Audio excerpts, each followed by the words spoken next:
A gente sabe que a Disney, assim como qualquer outro estúdio, adora trazer reviravoltas em seus filmes. Mas e quando falamos daqueles personagens adoráveis, que parecem ser super amigáveis, e depois se mostram os grandes vilões dos filmes? Te convido para passar raiva no vídeo de hoje, falando desses personagens que não eram tão bonzinhos como demonstravam ser. Eu sou o Klaus e bem-vindos ao nosso primeiríssimo episódio do Klaus Halloween, o nosso especial de Halloween aqui no Klaus Animation.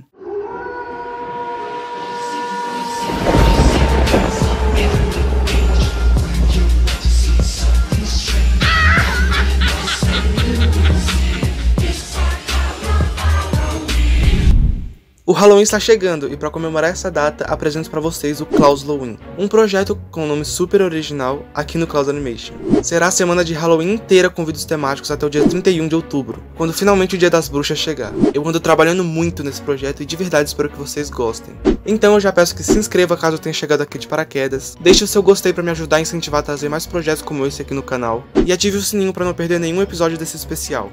Lembrando que será a semana inteira de vídeos diários. No nosso primeiro episódio eu trago pra vocês os maiores plot twists de vilões da Disney e da Pixar. Sabe aquele personagem que ganha nossa confiança mas depois nos passa a perna? É exatamente sobre eles que vamos falar. Então, sem mais delongas, vamos passar raiva lembrando desses vilões desprezíveis. O primeiro vilão que vamos falar é o Rei Doce de Detona Ralph. Imagina! Não! Eu sou o Rei Doce!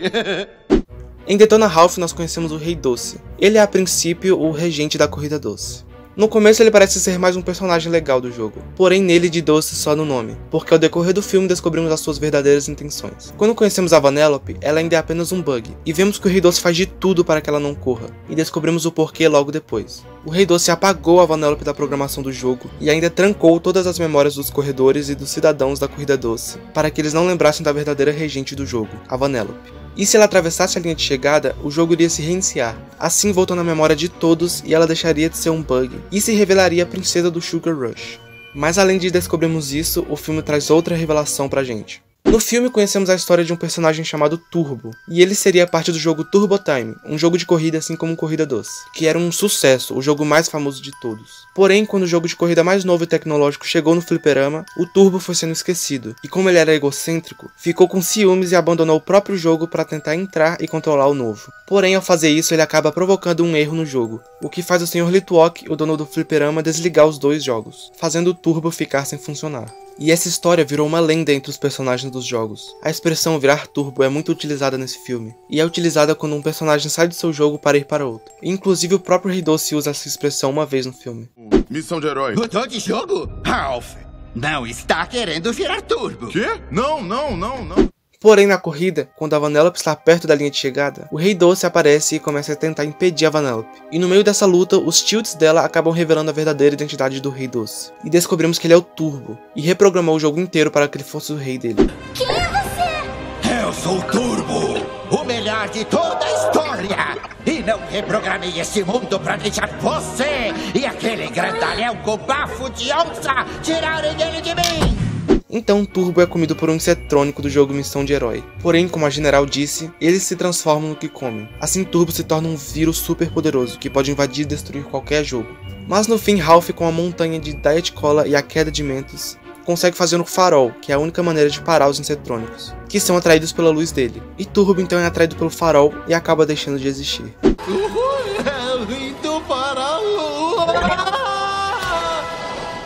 Quem poderia imaginar que um personagem de um jogo tão doce poderia ser tão cruel assim?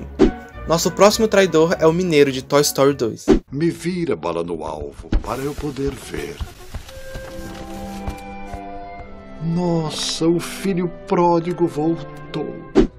Conhecemos o Mineiro ou Pete Fedido quando o Al rouba o Woody na venda de usados e o leva para sua casa. O Mineiro faz parte da turma do rodeio do Woody, junto com a Jessie, o Bala no Alvo e, é claro, o Woody, que tinham muitas linhas de brinquedos e até um programa de TV muito famoso. E eles todos estavam aguardando há muito tempo a chegada do Woody. No começo, o Mineiro demonstra ser um senhor muito atencioso e gentil. Ele nunca saiu da sua caixa porque ela nunca foi aberta. E o Al quer vendê-los para um comprador no Japão, que irá pagar muito dinheiro por eles. Mas essa bondade toda se desfaz e ele mostra quem realmente é quando o Woody se recusa a ir ao Japão. Na verdade, o Woody quase aceita. Porém, minutos antes de irem para o aeroporto, o Buzz e os brinquedos do Andy, que tinham ido ao resgate dele quando ele foi roubado pelo Al, finalmente o encontram e fazem ele mudar de ideia. O Woody então decide voltar para o Andy e convida todos, Jessie, Bala no Alvo e até o Mineiro para ir com ele. onde iriam finalmente ir brincar e não serem expostos no museu. Mas o mineiro não gosta nada da ideia, então se revela o grande vilão, saindo finalmente da caixa e prendendo eles no apartamento. Descobrimos que ele nunca foi comprado e nunca brincou com uma criança, e ficar anos nas prateleiras vendo todos os brinquedos serem vendidos tornou ele esse brinquedo amargurado e cruel. Justo! Eu vou te dizer o que não é justo! Passar uma vida inteira na prateleira de uma loja barata vendo todos os outros brinquedos sendo vendidos! E então o Al chega e os leva para o aeroporto, mas os brinquedos do Andy conseguem chegar ao aeroporto para salvá-los. O Buzz encontra a mala onde eles estão e o mineiro luta contra ele e Woody. Mas enfim os brinquedos conseguem pegar ele e o colocam em uma mochila de uma garota chamada Emily, junto com uma Barbie que tem um rosto todo desenhado pela garota. Oi, você vai gostar da Emily. Ela é uma artista. Vem, meu amor. Bem, talvez o destino do mineiro não seja tão ruim assim. Talvez ele aprenda o seu propósito com essa garota e aprenda a amar, como ela vai amar e brincar com ele. Assim como a relação entre o Andy e Woody, mas que você ficou com raiva dele não se pode negar. A nossa próxima vilã é a vice-prefeita Bellwether, de Zootopia. Esse é um apelidinho que ele me deu. Chamei ele de Leitão Nardo uma vez, mas ele não gostou muito. Eu vou te falar que foi até meio tenso. Sim, senhor. A Bellwether é essa ovelha fofa, ela é a vice-prefeita de Zootopia e vemos que ela é bem rebaixada pelo prefeito Leão, o Leonardo. Porém, desde o primeiro momento em que aparece, sempre se mostrou muito simpática, mas isso tudo era só atuação para enganar todos, inclusive a nós. Quando a Judy finalmente descobre sobre as Vivantes e consegue uma prova no trem abandonado onde aquelas ovelhas produziam, pegando a arma e as balas que deixavam os predadores selvagens, ela e o Nick vão correndo para o departamento de polícia para entregar. No caminho eles passam por um museu, e misteriosamente a Bellwether já está lá, e quer essas provas. A Judy, como uma boa policial, desconfia na hora e é aí que a ovelha mostra suas verdadeiras intenções. A Bellwether já tinha armado para Judy. Ela, junto com uns ajudantes, perseguem a Judy e o Nick pelo museu e acabam encurralando eles. E a Judy, com a perna machucada, não pode fazer nada. E então Bellwether revela todo seu plano.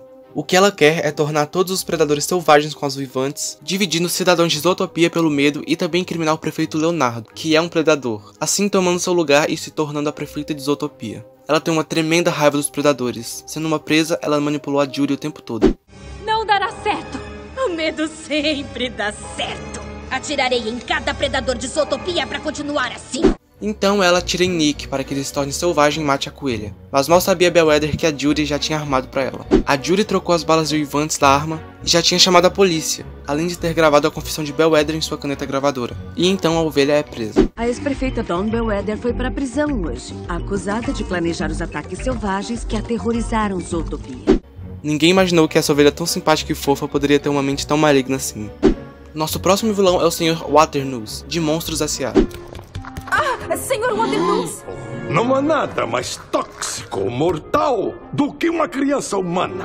Um único toque pode matá-lo. O Waternoose é o chefe da empresa Monstros S.A. E desde o começo do filme vemos que ele é um grande fã do Sully, por ele ser o melhor assustador da empresa, sempre estando em primeiro lugar no recorde de susto. Como sabemos, a Monstros S.A. é a empresa que fornece energia para Monstrópolis, com os gritos das crianças. Mas ela está passando por uma crise. As crianças não estão mais se assustando tão facilmente, e conseguir os gritos está cada vez mais difícil. E o Waternoose, como chefe da empresa, é o responsável por tentar fazer com que a Monstros S.A. não feche as portas.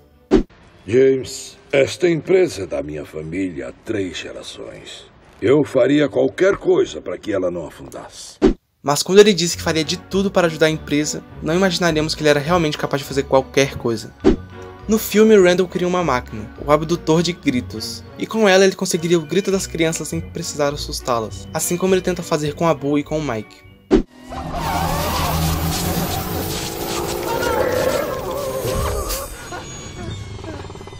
E descobrimos que o Waternoose estava na maracutaia, trabalhando junto com o Randall. Quando o Waternoose descobre sobre a Boo, ele expulsa o Mike e o Sully para o mundo humano. Mas quando enfim o Sullivan consegue voltar para Monstrópolis e pegar a Boo para levá-la para casa, o Waternoose começa a perseguir eles pela fábrica, tentando sequestrar a criança, e então ele alcança o Sully. E enfim descobrimos que ele está fazendo tudo isso para salvar a empresa, sequestrando crianças para conseguir o grito delas com a máquina do Randall. Assustar já não é o bastante. Mas sequestrar crianças? Eu sequestrarei 1000 crianças antes de deixar esta empresa acabar. Mas ao falar isso, ele não percebeu que estava na sala de simulação da empresa, tendo revelado seu plano para todos, então ele é preso. E no final do filme, o Sully descobre que o riso de uma criança é 10 vezes mais potente que o grito, assim salvando a empresa e a cidade da crise. Agora vamos falar do vilão que talvez foi um dos que mais deu raiva nessa lista. Estou falando do Príncipe Hans de Frozen. Príncipe Hans, das Ilhas do Sul. O Hans conhece a Anna bem no começo do filme, e desde a primeira vez que ele aparece, ele demonstra ser o típico príncipe encantado perfeito. E parece que ele se apaixonou pela Anna, assim como ela por ele. E ele ainda pede em casamento no primeiro dia em que eles se conheceram, e a Anna ainda aceita. Com certeza a pior decisão da carreira dela. Mas a Elsa, sensata do jeito que ela é, não aceita essa união.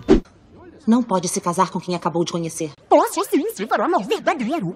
E ele nos enganou quase o filme inteiro. Quando a Anna está com o coração congelado, o vovô Pab diz que apenas um ato de amor verdadeiro poderia salvá-la. E então Christopher e Sven levam ela de volta para o castelo, para que o Hans a salvasse com o beijo do amor verdadeiro. E é nessa hora que ele tira a máscara de príncipe perfeito. Anna. Se eu amasse mesmo você, eu lhe daria um beijo. O quê? Ele era o 13º na linha de sucessão do trono do reino dele. Então ele nunca iria chegar a ser rei. E assim Hans foi para Arendelle para conseguir conquistar a Elsa, que era a herdeira do trono. Mas como a princesa Anna apareceu e se apaixonou por ele rapidamente, ele a usou. E então Hans a deixa para morrer congelada, em um quarto escuro e trancado. E em seguida ainda tenta matar a Elsa. Assim se tornaria o rei de Arendelle, conseguindo a confiança de todos. Mas quando Hans está prestes a matá-la, a Anna consegue salvá-la, antes de se congelar por completo. Mas o amor das irmãs salva e descongela ela. E no final o Hans é preso e levado de volta para as Ilhas do Sul, além de receber aquele soco lindo da Anna, que com certeza é bem menos do que ele realmente merece. Anna, mas ela congelou seu coração. O único coração congelado aqui é o seu. O Ernesto de la Cruz, de Viva a Vida é uma Festa, é o nosso próximo vilão dessa lista. Quando você tem um sonho, tem que ir atrás dele. Tem que agarrá-lo forte e fazê-lo real. Em Viva, o Ernesto é um dos músicos mais famosos de todos os tempos no México, e o Miguel é um grande fã dele. Miguel tem um grande amor por música, ao contrário de sua família, que proíbe a música por gerações. Por seu tataravô ter abandonado sua filha e esposa para ganhar o mundo com a música, então a Amélia, a tataravó de Miguel, proibiu a música de sua vida, da vida de sua filha e de todas as gerações futuras. E Miguel se identifica muito com o Ernesto, que largou tudo para viver esse sonho com a música. Mas descobrimos que o Ernesto não era tão bonzinho como parecia ser. No mundo dos mortos, quando Miguel acha que seu tataravô era o Ernesto e pede sua bênção para voltar para o mundo dos vivos, descobrimos que na verdade, o Ernesto matou seu parceiro envenenado, quando Hector se recusou a continuar na estrada com De la Cruz e iria voltar para sua casa com saudade de sua família, além de roubar as canções do Hector, o verdadeiro compositor das canções que o tornaram famoso. Quando Miguel descobre isso, Ernesto ainda o prende junto com Hector, o verdadeiro tataravô de Miguel. Mas eu sou sua família! E o Hector era o meu melhor amigo. O sucesso nunca vem fácil, Miguel. A gente precisa querer fazer o que for preciso para agarrar seu momento. E ele ainda tenta assassinar Miguel, tentando impedir que ele volte para o mundo dos mortos e leve a foto de Hector, para deixar sua memória viva. Mas quando todos acabam descobrindo, o final do Hector é o mesmo de como ele morreu, sendo esmagado por um sino gigante. Esse com certeza é um vilão detestável, e a frase que ele sempre diz sobre agarrar o seu momento tem um significado totalmente diferente quando descobrimos seu verdadeiro caráter. Nosso próximo vilão é o Professor Callahan, de Operação Big Hero. Foi um prazer, Hiro. Sorte nas robolutas. A morte do Tadashi é com certeza uma das mais inesperadas da Disney, e eu já falei sobre ela aqui no vídeo que está aparecendo aqui no card, sobre as perdas mais tristes da Disney. O Tadashi morreu tentando salvar seu professor. O Robert Callahan é o professor da escola de tecnologia em que o Tadashi estudava, e no começo ele parece ser uma boa pessoa, incentivando o Hiro com suas criações e o ajudando a entrar no programa da escola, e assim o Hiro cria os microbots. Quando Baymax e Hiro descobrem que um homem de máscara está fabricando os microbots, Hiro junta todos os amigos do Tadashi para formar uma equipe de super-heróis, para descobrirem quem é esse homem mascarado. E descobrimos que esse homem na verdade é o Professor Callahan, que não morreu na explosão da escola, e que na verdade foi ele quem a provocou, matando assim o Tadashi, e ainda mostrando um desprezo com o ato de Tadashi para tentar salvá-lo. A minha máscara, Hiro! Por que não o salvou? Ele voltou porque quis! O Callahan estava produzindo os microbots para se vingar da perda de sua filha Abigail, que ficou presa em uma máquina de teletransporte do projeto do Pardal de Alistair Cray, após esse experimento dar errado, e usa os microbots para reconstruir a máquina e destruir toda a criação da Cray-Tech, a instituição de Cray. Foi só um acidente. Não! Sabia que não era seguro! Minha filha morreu pela sua arrogância. Quando Hiro, Baymax e seus amigos conseguem impedir Callahan, que vai preso, Baymax consegue detectar uma vida na máquina de teletransporte. E descobrimos então que Abigail está viva, e então Hiro e Baymax conseguem salvá-la. Mas descobrir que o Callahan foi quem provocou a morte do Tadashi em vão, e ainda com a ingratidão dele, isso que torna esse vilão desprezível. Nossa próxima vilã é a Evelyn Dever, de Os Incríveis 2, e ela é uma das minhas vilãs favoritas. Eu invento as coisas, ele é bom com as pessoas. Agradando, entretendo, descobrindo o que elas querem. Eu nunca sei o que as pessoas querem. A Evelyn Dever é irmã do Wilson Dever, e os dois juntos comandam a DevTech, a maior e mais cara empresa de telecomunicação. A Evelyn é responsável pela criação das invenções e tecnologias da empresa. Eles herdaram ela de seu pai, que morreu quando houve uma invasão em sua casa. E ao tentar entrar em contato com os heróis, por eles já terem se tornado ilegais, ninguém atendeu. E assim os invasores o mataram. Ela, quase o filme inteiro, se mostra uma pessoa legal, sendo parceira da Mulher Elástica muitas vezes e demonstrando uma amizade. Mas se ela está aqui nesse vídeo é porque era tudo uma farsa. Quando a Mulher Elástica consegue por fim resolver e supostamente pegar o hipnotizador, os Devers fazem uma convenção, enaltecendo a Mulher Elástica e anunciando uma cooperativa no navio da DevTech, onde eles reunirão os maiores líderes dos países mais influentes do mundo para enfim tornar os heróis legais novamente. Por um momento a Helena se retira dessa festa e vai para uma sala mais privada para respirar um pouco, e a Evelyn aparece lá, e analisando o caso do hipnotizador, a Mulher Elástica percebe que algo não está certo nesse caso, e descobre que na verdade prenderam a pessoa errada. E então a Evelyn coloca os óculos na Mulher Elástica e a hipnotiza. O rapaz da entrega era um entregador de pizza de verdade. Estava sendo controlado pelas telas nos óculos. Você é genial. E descobrimos os planos de Evelyn. Desde a morte de seus pais, ela culpa os heróis por essa perda. O pai dela morreu esperando os heróis salvarem ele, enquanto ele poderia ter se escondido com sua esposa em uma sala secreta que eles tinham na casa. Os nossos pais foram todos deixando os outros cuidarem de suas vidas. Os heróis não passam de farsa. E por essa razão a Evelyn culpa os heróis. E o plano dela é usar a hipnose e a tecnologia para fazer com que os heróis nunca se tornem legais de novo, usando os próprios heróis para isso. Sozinha ela consegue enganar e hipnotizar todos. A Mulher Elástica, o Senhor Incrível, o Gelado e todos os novos heróis. Escondendo isso até de seu irmão Wilson, ela iria aproveitar a cooperativa no navio da empresa para enfim realizar o seu plano. Mas o plano da Evelyn começa a dar errado quando o Zezé aparece. Não, não, não, não, não! Põe ele no chão! E então ela vai presa. E por último, mas não por isso menos traidor, vamos falar sobre o Lotso de Toy Story 3. Bem-vindos a Sunnyside, amigos. Meu nome é Lotso, o ursinho fofo, mas podem me chamar só de Lotso. O Lotso é esse urso de brinquedo que cheira a morangos. Ele é o líder dos brinquedos da Sunnyside. No começo, ninguém imaginaria que esse urso fofo e gentil poderia fazer mal a alguém. E estávamos muito enganados. Quando os brinquedos do Andy chegam na Sunnyside, ele os recepciona com uma simpatia enorme, mostrando todas as maravilhas da creche, e os apresenta para a sala borboleta, onde iriam ficar. Mas depois vemos o estrago que as crianças dessa sala fazem, por serem crianças menores. E quando o Buzz vai tentar conversar com Lotso, para mudar ele e seus amigos para a sala borboleta, a sala das crianças mais velhas, Lotso mostra sua verdadeira identidade, e se mostra um brinquedo ditador bem frio e cruel. Somos uma família, ficaremos juntos. Chefe de família, né? Eu compreendo. Põe de volta na cadeira de castigo. O que você... Na casa da Bonnie, Chuckle, esse palhaço de brinquedo, que era amigo do Lotso e do bebezão, conta sobre a dona deles e nós descobrimos o passado de Lotso, e como ele se tornou tão cruel. Ele era o brinquedo favorito de uma garota chamada Daisy, e eles eram inseparáveis, assim como Andy com Woody. Um certo dia, a Daisy e seus pais foram fazer um piquenique, e ela levou seus brinquedos, mas a menina acabou adormecendo, e os pais a levaram de volta para casa, mas esqueceram os brinquedos lá. Dias se passaram e ela não voltou, então os brinquedos foram andando procurar a casa de sua criança, e encontraram, porém quando chegaram lá, Lotso descobre que foi substituído, e isso deixa ele muito amargurado. Se ele não podia ter a Daisy, então ninguém mais podia, e então ele acaba parando em Sunnyside. O Lotso faz muitas coisas ruins no filme inteiro, mas o cúmulo do ódio que sentimos por ele com certeza é na cena do lixão.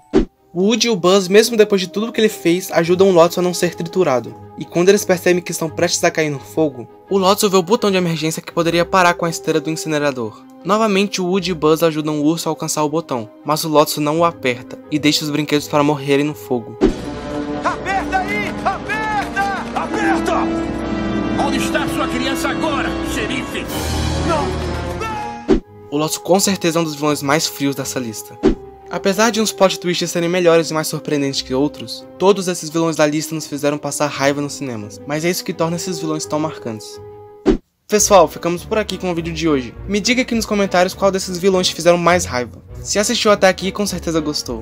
Então se inscreve se for novo por aqui, deixe seu gostei no vídeo que me ajuda demais. Compartilhe esse vídeo com seus amigos que gostam de animações. Ah, e lembre de ativar o sininho, pois esse foi apenas o nosso primeiro episódio do Klaus Halloween. E essa semana sairão muito mais. Então eu te vejo amanhã com mais um especial de Halloween aqui no Klaus Animation. Isso é tudo, pessoal. Bons pesadelos e tchau.